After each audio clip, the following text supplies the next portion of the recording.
नमस्कार, मैं सुधाकर त्रिपाठी, जिला संत कबीर नगर और आप देख रहे हो पूरी न्यूज। संत कबीर नगर जिला के अंतर्गत इस समय तेनुहारी अव्वल ग्राम सभा में हूँ और मेरे साथ में इस समय इस विद्यालय परिवार के संचालक हैं। तो अभी सत्र शुरू भी हो रहा है, तो फीस क्या है या ये अपने क्षेत्र के जो गार्जियन है, जो बच्चे हैं, उन बच्चों को ये क्या सुविधा देते हैं, क्योंकि विद्यालय में जो पठन पाठन होता है वो भी हम इनसे बात करेंगे। इस विद्यालय के अनेक बच्चे उस मुकाम पे परचम लहरा रहे हैं जो बहुत ही सराहनीय और काबिले तारीफ है। चैनल पे आपका स्वागत है। पहले सुपरिचय। बहुत बहुत धन्यवाद। मेरा नाम अंकुर त्रिपाठी है जी और मैं संचालक हूँ विद्यालय का। पिछले निरंतर 4-5 वर्षों से विद्यालय में कार्य कर रहा हूँ। बच्चों को जितना बेहतर जगह वो जा सकते हैं उनको पहुँचाने का प्रयास कर रहा हूँ। और इस वर्ष 4 बच्चे जो है अलग अलग परीक्षाओं को पास करके बेहतर विद्यालय में पहुँचे हैं। 2 बच्चे अटल आवासीय विद्यालय में पहुँचे हैं, 2 बच्चे नवोदय में पहुँचे हैं और पिछले वर्ष एक बच्चा महामना शिक्षण संस्थान में पहुंचा। इस साल वो बहुत बढ़िया तरीके से तैयारी कर रहा है और मुझे पूरा उम्मीद है कि इस वर्ष उनका चयन IIT में हो जाएगा। इस बार पुनः हम लोग महामना शिक्षण संस्थान का फॉर्म बच्चों से भरवा रहे हैं और उसकी तैयारी भी पूरा 1 महीना करवाएंगे। इस वर्ष हम लोग अभी जैसे 20 मई को छुट्टी हो जाएगी, 10 दिन का हम लोग ब्रेक लेंगे और 1 जून से लेकर 30 जून तक निरंतर जो है हम लोग नवोदय की क्लास और महामना शिक्षण संस्थान की क्लास और अन्य जितनी भी प्रतियोगी परीक्षाएं हैं, जैसे NTSC है, विद्या ज्ञान है, इन सब की तैयारी बढ़िया से करवाएंगे। वो भी निःशुल्क करवाएंगे। उसका मिनिमम फीस रखा जाएगा। अच्छा, मिनिमम रखा जाएगा। थोड़ा सा निःशुल्क पहले चीजें करते थे, लेकिन थोड़ा मिनिमम फीस रखने से वो बच्चे थोड़ा सा उसको लाइक करते हैं। मेरा प्रयास यही रहेगा कि वो ना के बराबर फीस रहे और अगर किसी बच्चे की व्यवस्था ऐसी है कि वो नहीं दे सकता है फीस, तो उसका निःशुल्क ही रहेगा। उसका निःशुल्क रहेगा। अगर किसी के यहाँ इतनी समस्या है कि वो मिनिमम फीस भी अगर ना दे सके तो वो उसके लिए हम निःशुल्क रखेंगे, ऐसा कोई दिक्कत नहीं है। नहीं, लेकिन जिस बच्चे को आप भेजेंगे वो ईमानदारी से भेजेंगे कि बच्चा एक बार परीक्षा भले ही पास कर लिया हो, अगर उसको फिर से कंपटीशन में बैठा दिया जाएगा तो आपको ये पूरा विश्वास है कि आपका बच्चा परीक्षा पास कर लेगा। बिल्कुल, एकदम यहाँ से जो बच्चे जा रहे हैं हम पूर्ण ईमानदारी से, क्योंकि आज हम उनके साथ गलत करेंगे तो वो हमारे साथ फिर वो गलत करना शुरू कर देंगे जी। अगर आज हम गलत तरीके से रिजल्ट देने का प्रयास करेंगे तो वो फिर से बैक होके हमारे पास ही आएगा, तो वो काम नहीं करेंगे। बहुत सारे बच्चे खलीलाबाद से अलग जो शहर के स्कूलों में पढ़ते हैं वो कहते हैं कि JNV में जो है 75% रिजर्वेशन है और उस कारण से यहाँ फॉर्म भरने का प्रयास करते हैं और पूरी तरीके से मैं उसको मना कर देता हूँ कि मैं किसी बच्चे का हक नहीं मारूंगा जी। और बहुत सारे बच्चे हैं गलत तरीके से फॉर्म भर देते हैं और उसके बाद जो है यहाँ से वो 75% रिजर्वेशन लेने का प्रयास करते हैं और पूरी तरीके से मैं उसको नकार देता हूँ कि किसी बच्चे का हक अगर हम मारेंगे तो हमारे साथ भी गलत होगा। तो पूरा प्रयास करता हूँ कि पूरी ईमानदारी बरती जाए, जितना बेहतर हो सके करने का प्रयास करते हैं। और ये सारी चीज़ें असंभव हो पा रही हैं मेरे लिए क्योंकि मेरे पास एक बहुत बड़ा सपोर्ट है लोगों का, मेरे परिवार का। मेरे 2 चाचा जी लोग हैं जो मुझे पूरा विश्वास रहता है कि अगर किसी कार्य के लिए मैं बस एक बार कह दूंगा तो फिर मना नहीं करेंगे जी। और हर तरह से वो खड़े रहते हैं। मेरे मामा जी लोग हैं, मेरे मामा जी एयरफोर्स से रिटायर है, वो हमेशा मुझे मोटिवेट करते रहते हैं कि क्या बेहतर करना चाहिए, कितना संभव हो पाता है। मेरे मामा जी एक गवर्नमेंट टीचर है, वो हमेशा मोटिवेट करते रहते हैं कि आप और कितना बढ़िया कर सकते हैं। वो कभी नहीं ऐसा फील कराने देते हैं कि आप गवर्नमेंट जॉब में नहीं हैं। वो हमेशा कहते हैं कि कोई भी काम अगर ईमानदारी से आप करें तो आप बहुत बढ़िया कर सकते हैं। और मेरे नाना जी स्वर्गीय वशिष्ठ मुनि त्रिपाठी, वो मेरे लिए बहुत प्रेरणा रहे हैं। और लेकिन एक कष्ट का बात यह है कि जब तक वो रहे तब तक मैं बहुत अच्छा नहीं कर पाया और चीज़ें जब बढ़िया होना शुरू हुई तो आज वो नहीं है।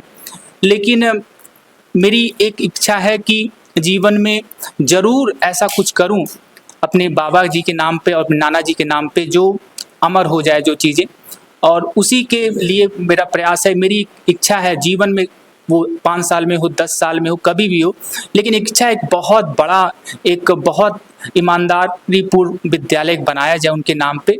अच्छा, इस विद्यालय की नींव किसने रखा, मतलब क्या सोच के आप लोग नींव रखे थे? इसकी नींव जो है हमारे बाबा स्वर्गीय धनीराम त्रिपाठी जी ने रखी थी जी।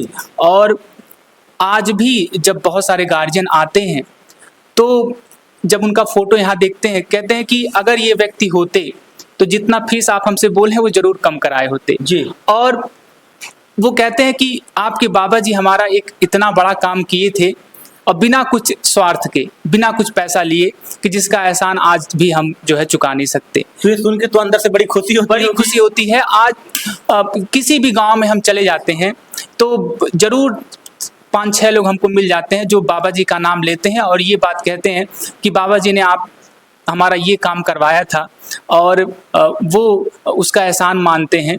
और ये सुन के बहुत गर्व होता है बाबा जी के लिए। और उन्हीं की प्रेरणा से आज हम एक तरीके से समाज सेवा में जो जितना भी संभव हो पाता है हमारे लिए उसको करने का प्रयास करते हैं। अच्छा, बहुत ज्यादा आप हमेशा विद्यालय के विषय में सोचते रहते हैं, ऐसा क्यों? देखिए, मेरा मानना है कि ठीक है, एक बार हम तैयारी कर रहे थे किसी बढ़िया जगह पहुंच जाएं, लेकिन वहां नहीं पहुंच पाए तो जो भी कार्य मिला हुआ है, चाहे छोटा कार्य मिला हुआ है, बड़ा कार्य मिला हुआ है, अगर हम पूरी ईमानदारी से उसको करेंगे तो निश्चित रूप से उसमें सफलता मिलेगी। मैं एक चीज़ और चर्चा करूंगा। 2 मेरे बड़े अच्छे मित्र हैं जो आज बहुत अच्छे पोस्ट पे हैं जी। जब भी उनसे मैं बात करता हूं तो एक बहुत मजबूत सपोर्ट की तरह वो काम करते हैं मेरे लिए। लक्ष्मीकांत, जो ऐसी जगह पे हैं जहां मेरे और उनके बीच में पोस्ट का बहुत बड़ा अंतर है, लेकिन वो जब भी बात करते हैं तो एक ऐसा सपोर्ट प्रोवाइड वो करते हैं कि उसकी कोई तुलना नहीं की जा सकती है। राम प्रसाद सिंह हैं, वो मेरे बड़े अच्छे मित्र हैं। ये सपोर्ट ही है जो सब कुछ करवा रहा है। हाँ, ये सपोर्ट ही अच्छा, है। जो गार्जियन है आपके वहाँ, जो बच्चे आ रहे हैं, अब बच्चों के लिए क्या सेवाएं हैं विद्यालय से, वो तो आप कर ही रहे हैं, लेकिन थोड़ा सा फीस पे भी चर्चा हो जाए। शहर की अपेक्षा, गांव की अपेक्षा जो उचित हो, मान लीजिए भले ही ये ना बताया जाए, लेकिन जो उचित हो, क्योंकि व्यवस्था आप शहर की तरह दे रहे हैं। क्योंकि गांव के बच्चे जो जाते थे बड़ी बड़ी गाड़ियों में भर करके, वो सारी व्यवस्था मैं विद्यालय में देख रहा हूँ। एक छोटा सा एग्जाम्पल आपको दूंगा कि यहीं पर एक बच्ची है, साक्षी नाम है उसका, वो बगल के ही हाड़ापार गांव में रह रही थी जी। और उसका मेन टाउन है झारखंड। किसी कारणवश जो है उनको यहाँ से छोड़ के चल जाना पड़ा और वो इस समय खलीलाबाद में शिफ्ट हो गए जी। वो बच्ची 1 महीना तक कहीं एडमिशन नहीं ली और अचानक मेरे पास फोन आया कि सर मैं पढ़ूंगी तो यहीं पढ़ूंगी। अब वो फोन की हमारे पास, तो मैं कहा ठीक है तुम आओ। और वो बच्ची इस समय खलीलाबाद से यहाँ आती है, डेली खलीलाबाद से बेल्हावा तक अपने साधन से आती है और उसके बाद बेल्हावा तक हमारा साधन जाता है, वहां से फिर साधन बदल के तब स्कूल आती है। बताइए, बेल्हावा से बेचारी खुद आती है। अभी कितनी उम्र होगी बच्ची की? अभी क्लास 4th में वो पढ़ रही है, 4th क्लास में पढ़ रही है। और यहाँ जब हाड़ापार में वो रह रहे थे, उनका अगर आप घर देखें, झोपड़ी वो बनाए हुए थे और टीना रखे हुए थे, लेकिन इतनी कम फैसिलिटी में वो बच्ची पूरे क्लास में टॉपर थी। और उसी को देखकर अब मुझे एक रिग्रेट भी होता है कि मेरे पास शायद उतनी व्यवस्था नहीं है, ना तो मैं उसको विद्यालय में रख लेता। मेरे पास वो हॉस्टल वाली फैसिलिटी नहीं है। यही सब चीज़ देखकर मुझे लगता है कि भविष्य में अगर ईश्वर मुझे इस लायक करते हैं तो एक बहुत ऐसा कैंपस बनाने का प्रयास करेंगे जहाँ पर हर एक बच्चे के लिए वो किया जा सके, जहाँ तक उसका टैलेंट है उसको बहुत बढ़िया जगह पहुँचाया जा सके। मतलब जो बच्चे मजबूत नहीं है, जैसे गरीब है या फिर आर्थिक स्थिति सही नहीं है, तो उनके लिए भी आपके अंदर ये लगन है कि हम व्यवस्था वो करेंगे और बच्चों को यहीं पे रखेंगे, वो शिक्षा ग्रहण करें। और एक चीज और कहूंगा कि मैं प्रयास करता हूं कि जो भी अगल बगल के हमारे विद्यालय हैं वो भी बहुत बढ़िया करें और बहुत बढ़िया कर भी रहे हैं। ये हमारे बगल में किसी का नाम नहीं लूंगा, लेकिन जितने भी 4-5 विद्यालय वो बहुत बढ़िया कर रहे हैं। और मैं चाहता हूं कि गांव में ही जितने विद्यालय हैं वो इतना प्रयास करें कि गांव के बच्चे जो है अगर शहर ना जाए तो सभी लोग का विद्यालय अच्छे से भरा रहेगा, उसमें कोई दिक्कत नहीं होगी। हम लोग को अगर गुणवत्ता में सुधार करेंगे तो गार्जियन का पैसा भी बचेगा और बच्चों को जो है बढ़िया शिक्षा भी मिलेगी। जैसे आपने एक बात कही है, बड़ी अच्छी बात, कि आपके अगल बगल जो भी विद्यालय है बेहतर करो। उसे कोई ऐसे कहता नहीं है, जो संचालक रहता है किसी विद्यालय का, प्रबंधक, वो यही कहेंगे कि मेरे वहाँ ही बहुत बेहतर है। लेकिन आपकी भावनाएं जो है वो सबके लिए बेहतर करें और बेहतर करें, लोग कर भी रहे हैं ताकि गाँव के बच्चे शहर ना जाएं। कोई भी विद्यालय के प्रबंधक, कोई भी व्यक्ति अगर उनको हमारे विद्यालय की व्यवस्थाओं से वो प्रभावित है, उनको लगता है कि विद्यालय में कुछ अच्छा हो रहा है, वो कहीं पर भी मुझसे मिल सकते हैं। और मैं खुल के ओपन तरीके से सारी व्यवस्थाओं को चाहे जो व्यक्ति हमसे मिलता है, कोई विद्यालय का प्रबंधन मिलता है, मैं खुल के अपनी सारी बातें बताता हूँ, सारी व्यवस्थाओं को बताता हूँ। मुझे कभी नहीं लगता है कि कोई ये चीज़ें कॉपी कर लेगा।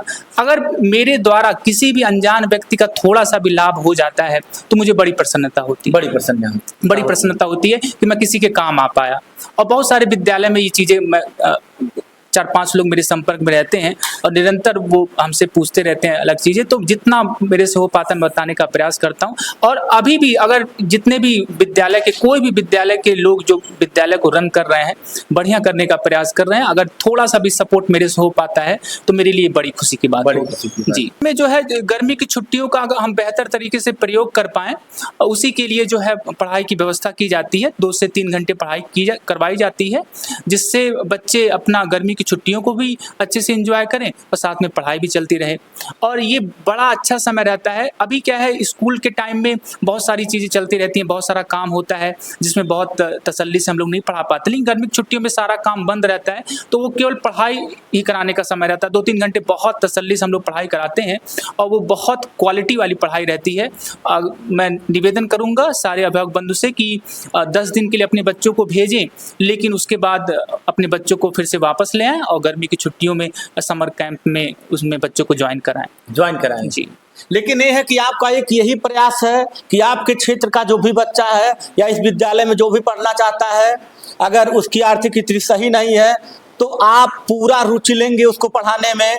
ऐसा नहीं है कि सिर्फ फीस से ही मतलब है, व्यवसाय ही मतलब है विद्यालय। देखिए, बहुत सारे लोग जुड़े हुए हैं, सबका जीवन यापन के लिए उनको समय से सैलरी देने का प्रयास मैं करता हूं, तो फीस आना ज़रूरी है। लेकिन यदि किसी की कोई दिक्कत परेशानी है तो उसको पूरा देखने का प्रयास करते हैं कि कोई भी बच्चा ऐसा पैसे के अभाव में उसकी पढ़ाई ना रुके। ये मेरा पूरा प्रयास रहता है। नहीं, आपने बड़ी अच्छी बात कही है कि विद्यालय में शिक्षक हैं, शिक्षिकाएं हैं जो वैन चलाते हैं, तो भाई शिक्षा, मान लीजिए फीस भी बहुत जरूरी है, क्योंकि ये सरकारी विद्यालय तो है नहीं। तो जब सरकारी विद्यालय नहीं है, बच्चों की मान लीजिए कोई परेशान है, तो उसके लिए भी आप जो यथासंभव हो सकेगा आप करेंगे। चलिए, बात करके बहुत अच्छा लगा। ये विद्यालय के संचालक अंकुर त्रिपाठी जी हैं, इन्होंने अपनी बात को हमारे चैनल के माध्यम से रखा है।